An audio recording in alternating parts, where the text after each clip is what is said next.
Pemirsa, sikap belum kunjungnya DPP Partai Golkar mengumumkan nama calon presiden membuat berbagai pihak tidak sabar. Kemarin, para ketua DPD Provinsi Partai Golkar malah mendatangi kediaman Ketua Umum Yusuf Kala dan mengutarakan pendapat bahwa JK adalah satu-satunya kandidat yang layak maju sebagai capres Golkar. Namun pemirsa, ternyata kegemasan itu tidak hanya datang dari kalangan internal partai. Rupanya partai lain juga sudah mulai gatal. Rias Rasyid, Presiden Partai Demokrasi Kebangsaan atau PDK, menyatakan akan mendukung penuh Golkar jika Yusuf Kala maju sebagai calon presiden. Kenapa PDK berkeinginan kuat mendukung Kala?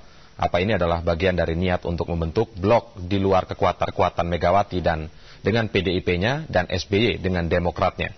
Kita akan tanya langsung dengan Presiden Partai Demokrasi Kebangsaan atau PDK, Rias Rasyid, yang saat ini berada di studio Metro TV di kantor KPU Jakarta. Pak Rias, selamat sore.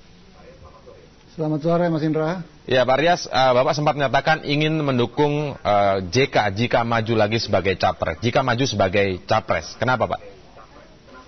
Ya, saya sudah kemukakan itu sejak beberapa minggu lalu. Karena pertama seperti yang Anda katakan, saya kira bangsa Indonesia harus digiring untuk tidak terjebak hanya pada dua blok itu. Seolah-olah tidak ada lagi calon pemimpin yang lain. Yang kedua, Golkar itu sangat dituntut oleh masyarakat politik Indonesia untuk bicara mengenai capres. Dia adalah partai terbesar berdasarkan pemilu tahun 2004. Dia partai terbesar sekarang. Masa partai yang lebih kecil dari dia sudah bicara capres, Golkar tidak bicara. Yang ketiga, saya anggap bahwa figur Yusuf Kala adalah seorang pemimpin yang baik.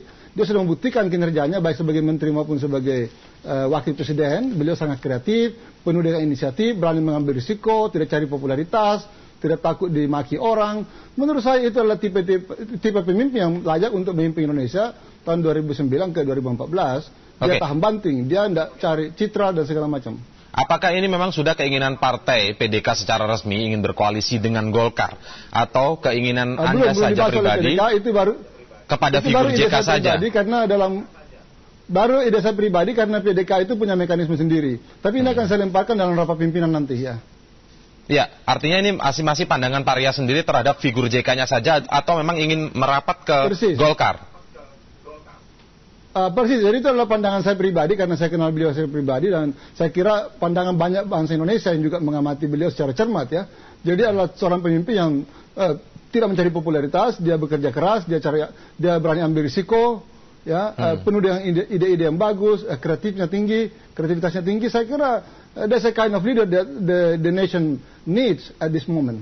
Oke, apakah ini juga bagian dari keinginan Anda untuk membentuk blok bersama sejumlah partai lain mungkin ya, dengan inti satu partai besar yakni Golkar, di luar blok yang sudah ada saat ini? Kita tahu ada Megawati dengan PDIP-nya dan Demokrat dengan SBY.